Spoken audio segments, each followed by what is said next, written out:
இந்த வீடியோவில் நம்ம யூடியூப் சேனல் வீடியோஸ்க்கு ஒரு வீடியோவை எப்படி பர்ஃபெக்டாக அப்புறம் ஈஸியாக எடிட் பண்ணலாம் அப்படின்றத பற்றி பார்க்கலாம். நார்மல் வீடியோஸ் எடிட் பண்ணுறதுக்கும் இதே மெத்தட் தான்.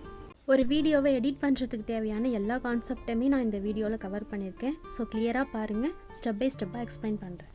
வீடியோ எடிட்டிங்க்கு நான் இப்போ இன்ஷாட் ஆப்பை தான் யூஸ் பண்ண போகிறேன். இன்ஷாட் அப்படின்றது ரொம்பவே ஒரு பெஸ்ட்டான ஆப் வீடியோ எடிட்டிங்க்கு. இதை நம்ம ஈஸியாக ப்ளே ஸ்டோரில் டவுன்லோட் பண்ணிக்கலாம். வீடியோவை பெஸ்ட்டாக எடிட் பண்ணுறதுக்கு தேவையான எல்லா டூலுமே இந்த ஆப்பில் ஃப்ரீயாக கிடைக்கும்.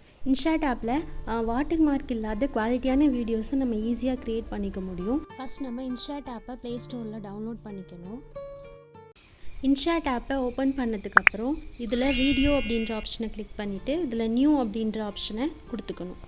இப்போ கேலரியில் இருக்கிற ஃபோட்டோ வீடியோஸ் எல்லாமே இங்கே நமக்கு வியூ ஆகும். இதில் வீடியோ அப்படின்ற ஆப்ஷனில் நம்ம எந்த வீடியோவை எடிட் பண்ண போகிறோமோ அதை செலக்ட் பண்ணிவிட்டு கீழே இருக்கிற க்ரீன் கலர் டிக் மார்க்கை கொடுத்துக்கணும். இப்போ நமக்கு வீடியோ ஓப்பன் ஆகிடுச்சு. இதில் நம்ம ஃபஸ்ட்டு என்ன பண்ணணும் அப்படின்னா இந்த கேன்வாஸ் அப்படின்ற இந்த ஆப்ஷன் இருக்கு இல்லையா, அதை கிளிக் பண்ணோம் அப்படின்னா அதில் தான் நம்ம வந்து வீடியோக்கான ஃப்ரேம் சைஸ் எல்லாமே செட் பண்ணுற மாதிரி இருக்கும். இப்போ நம்ம இன்ஸ்டா ரீல் அப்படின்னா 4x5 செட் பண்ணிக்கலாம். இப்போ நம்ம யூடியூப் வீடியோ பண்ணுறோம் அப்படின்னா 16x9 இந்த சைஸை கொடுத்துக்கணும். இப்போ இந்த மேலே இருக்கிற ஆப்ஷனை நம்ம அட்ஜஸ்ட் பண்ணோம் அப்படின்னா நம்ம எந்த அளவுக்கு வீடியோ ஜூம் பண்ணணும்னு நினைக்கிறோமோ அந்த அளவுக்கு நம்ம செட் பண்ணிவிட்டு இந்த டிக் மார்க்கை கிளிக் பண்ணிக்கணும். இப்போ நான் வந்து வீடியோவை ப்ளே பண்ணி பார்க்குறேன். இப்போ ஒரு கார் ஒன்று கிராஸ் ஆகுது, ப்ளஸ் ஒரு கேர்ள் வர மாதிரி இருக்கு இல்லையா. இப்போ கார் கிராஸ் ஆனதோட நான் வந்து ஸ்ப்ளிட் பண்ண போகிறேன். இந்த கார் கிராஸ் ஆனதுக்கப்புறம் ஒரு சின்ன வீடியோ கிளிப்பை நான் இந்த வீடியோவிலேருந்து டெலீட் பண்ண போகிறேன். ஸோ அதனால் ஃபஸ்ட்டு அந்த இடத்துல கிளிக் பண்ணிவிட்டு மேலே ஸ்ப்ளிட்டுன்னு ஒரு ஆப்ஷன் இருக்கு இல்லையா, அதை கொடுத்து ஸ்ப்ளிட் பண்ணிக்கணும். திரும்ப அப்படியே ப்ளே பண்ணிவிட்டு வந்து எந்த இடம் வரைக்கும் நம்ம டெலீட் பண்ண போகிறோமோ அந்த இடத்துல கிளிக் பண்ணிவிட்டு திரும்பவும் ஸ்ப்ளிட்டை வந்து நம்ம கொடுத்துக்கணும். இப்போது இந்த வீடியோலேருந்து எந்த பார்ட்டை டெலீட் பண்ண போகிறோமோ அந்த பார்ட்டை கிளிக் பண்ணிவிட்டு மேலே டெலீட்னு ஒரு ஆப்ஷன் இருக்குல்ல, அதை கொடுத்தோம் அப்படின்னா டெலீட் ஆகிடும். இதில் ஏதாச்சும் மிஸ்டேக் பண்ணிட்டோம் அப்படின்னா அந்த குட்டி ஏரோ மார்க்கை கிளிக் பண்ணோம் அப்படின்னா திரும்ப பழைய ஸ்டேஜுக்கு போயிடும். இப்போது நான் அந்த 2 வீடியோ கிளிப்புக்கு நடுவில் ஒரு ஒயிட் கலர் ஸ்கொயர் மாதிரி இருக்கு இல்லையா, அதை கிளிக் பண்ணோம் அப்படின்னா வந்து ட்ரான்சிஷன் ஆட் பண்ணிக்கலாம். ஸோ அதை கிளிக் பண்ணிவிட்டு இதில் பேசிக்னு கொடுத்துருக்க எல்லாமே வந்து நமக்கு ஃப்ரீ தான். ஸோ இதில் எந்த ட்ரான்சிஷன் வேணுமோ அதை நம்ம செலக்ட் பண்ணிக்கலாம். இப்போது நமக்கு 2 வீடியோ கிளிப்புக்கு நடுவில் இந்த எஃபெக்ட் வந்து ஆட் ஆகிடும். கொடுத்துட்டு டிக் மார்க்கை கிளிக் பண்ணிக்கணும். இப்போ இந்த வீடியோவில் புதுசாக இன்னொரு வீடியோவை ஆட் பண்ணுறதுக்கு எந்த இடத்துல வீடியோவை ஆட் பண்ண போகிறோமோ அந்த இடத்துல ஃபஸ்ட்டு கிளிக் பண்ணிக்கணும். அதுக்கப்புறம் இந்த ப்ளஸ் சிம்பலை கிளிக் பண்ணணும். இதில் வீடியோ ஃபோட்டோ அப்படின்ற ஆப்ஷனை செலக்ட் பண்ணிவிட்டு இதில் எந்த வீடியோவை நம்ம இங்கே ஆட் பண்ண போகிறோமோ அந்த வீடியோவை செலக்ட் பண்ணிக்கணும். செலக்ட் பண்ணிவிட்டு நெக்ஸ்ட்டு இந்த வீடியோவோட கேன்வாஸ் அந்த ஆப்ஷனை எடுத்துக்கிட்டு அதை 16x9 செட் பண்ணிவிட்டு மேலே அந்த டபுள் டிக்கை கிளிக் பண்ணோம் அப்படின்னா இந்த மாதிரி அப்ளை டு ஆல் அப்படின்ற ஆப்ஷன் இருக்கும். இதை கொடுத்துட்டோம் அப்படின்னா நம்ம அடுத்தடுத்து எத்தனை வீடியோஸ் ஆட் பண்ணாலும் அதுக்கும் இந்த ஃப்ரேம் சைஸே செட் ஆகிடும். அடுத்ததாக ஒரு டெக்ஸ்ட் எப்படி வீடியோவில் ஆட் பண்ணுறது அப்படின்னு பார்க்கலாம். ஸோ இதுக்கு மேலே அந்த டி அப்படின்ற சிம்பிளை கிளிக் பண்ணிக்கணும். கிளிக் பண்ணதும் நம்ம இந்த இடத்துல என்ன டெக்ஸ்ட் வேணுமோ அதை டைப் பண்ணிக்கணும். டைப் பண்ணதுக்கப்புறம் கீழே இந்த டெக்ஸ்ட்டுக்கான ஆப்ஷன் எல்லாமே வியூ ஆகும். டெக்ஸ்ட்டு கலர் செட் பண்ணணும் அப்படின்னா இந்த கலர் ஆப்ஷன் போயிட்டு நம்ம என்ன கலர் வேணுமோ அதை செட் பண்ணிக்கலாம். இதுக்கு ஷேடோ, பார்டர் இது மாதிரி என்ன வேணாலும் நம்ம செட் பண்ணிக்கலாம். அடுத்தது இந்த அனிமேஷன் ஆப்ஷன் போனோம் அப்படின்னா டெக்ஸ்ட்டுக்கான அனிமேஷன் வந்து நம்ம செட் பண்ணிக்கலாம். இதில் இன் அண்ட் அவுட் இது ரெண்டுத்துல நம்ம செலக்ட் பண்ணிவிட்டு எந்த மாதிரி அனிமேஷன் வேணாலும் நம்ம செட் பண்ணிக்கலாம்.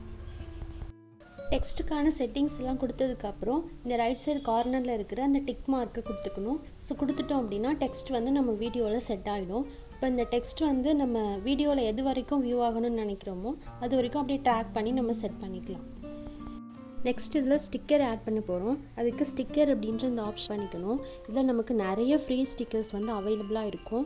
அப்படி இல்லை அப்படின்னா இந்த பேக் மாதிரி ஒரு சிம்பிள் இருக்கு இல்லையா, இதை கிளிக் பண்ணி நம்ம எந்த ஸ்டிக்கர் வேணுமோ அதை டவுன்லோட் பண்ணிக்கலாம். இப்போ எக்ஸாம்பிளுக்கு இதுலேருந்து நான் ஒரு ஸ்டிக்கரை ஆட் பண்ணி காட்டேன். ஸோ ஃபஸ்ட்டு ஒரு ஸ்டிக்கரை கிளிக் பண்ணிக்கணும். கிளிக் பண்ணிவிட்டு வீடியோவில் நமக்கு எந்த இடத்துல ப்ளேஸ் பண்ண போகிறோமோ அந்த இடத்துல செட் பண்ணிவிட்டு அப்படி ட்ராக் பண்ணோம் அப்படின்னா அதோட சைஸை வந்து நம்ம இன்க்ரீஸ் பண்ணிக்கலாம். ஸோ ஃபைனலாக அந்த டிக் மார்க்கை கொடுத்துக்கணும்.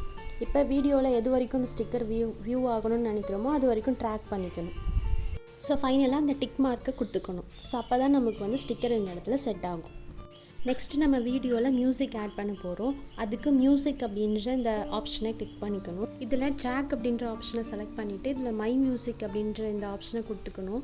இப்போ கொடுத்துட்டோம் அப்படின்னா நம்ம ஃபோனில் இருக்கிற எல்லா சாங்ஸுமே இங்கே வியூ ஆகும். இதில் நம்ம எந்த மியூசிக்கை செட் பண்ண போகிறோமோ அதை நம்ம இந்த இடத்துல கிளிக் பண்ணிக்கணும்.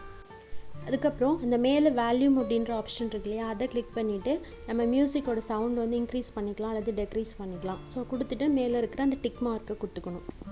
கொடுத்ததுக்கப்புறம் இப்போ மியூசிக் வந்து எக்ஸ்ட்ராவாக இருந்துச்சு அப்படின்னா அதுக்கு வந்து ஆஸ் யூஷுவல் மியூசிக்கை செலக்ட் பண்ணிவிட்டு ஸ்பிட்டை கொடுத்துட்டு டெலீட் கொடுத்துக்கணும். மியூசிக்கான செட்டிங்ஸ் எல்லாம் முடிச்சதுக்கப்புறம் அந்த டிக் மார்க்கை கிளிக் பண்ணிட்டோம் அப்படின்னா மியூசிக் வந்து இந்த இடத்துல ஆட் ஆகிடும். ஸோ இப்போ ஃபைனலாக நம்ம வாட்டர் மார்க்கை எப்படி ரிமூவ் பண்ணுறது அப்படின்னு பார்க்கலாம். இந்த இன்ஷாட் அப்படின்ற அந்த வாட்டர் மார்க் மேலே கிளிக் பண்ணிட்டோம் அப்படின்னா இந்த மாதிரி 2 ஆப்ஷன் வரும். இல்லை ஃப்ரீ ரிமூவ் அப்படின்ற ஆப்ஷனை கொடுத்தோம் அப்படின்னா சில அட்வர்டைஸ்மெண்ட் ஒரு 10 செகண்ட் ப்ளே ஆகும்.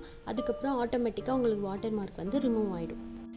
இப்போ எடிட்டிங் எல்லாம் கம்ப்ளீட் பண்ணதுக்கப்புறம் மேலே சேவ் அப்படின்ற ஆப்ஷன் இருக்கு இல்லையா, அதை கொடுத்துட்டோம் அப்படின்னா கீழே உள்ள ஆப்ஷனில் ரெசல்யூஷன் செட் பண்ணிக்கலாம். ஸோ இதில் 1080 வந்து கரெக்டாக இருக்கும். அதை செட் பண்ணிவிட்டு வீடியோவை சேவ் பண்ணிக்கலாம்.